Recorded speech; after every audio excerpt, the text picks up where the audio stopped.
एक और बड़ी खबर आपको बता दें, लखनऊ से है। यहां कोविड को लेकर यूपी में अलर्ट जारी कर दिया गया है। डिप्टी सीएम ब्रजेश पाठक ने सभी सीएमओ को ऑर्डर दिए हैं। एयरपोर्ट पर एहतियात बढ़ाने के ऑर्डर दिए गए।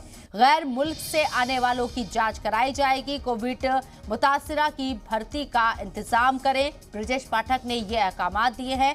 मास्क, पीपीई किट का इंतजाम करा लें और ये तमाम चीजें होती हुई नजर आ रही हैं। बाहर से आने वाले लोग एयरपोर्ट पर फ्लाइट के जरिए जब उतरेंगे तो पहले उनकी रैंडम जांच होगी और अगर कोई पॉजिटिव पाया जाता है तो उसे आइसोलेट किया जाएगा।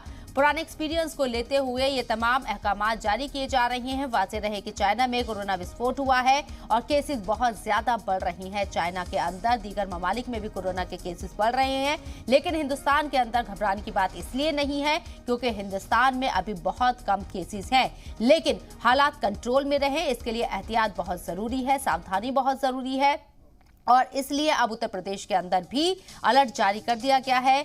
डिप्टी सीएम ब्रजेश पाठक के जरिए सीएमओ के साथ मीटिंग की जा रही है। उन्हें ऑर्डर दिए जा रहे हैं कि किस तरीके से हालात को कंट्रोल में रखना है।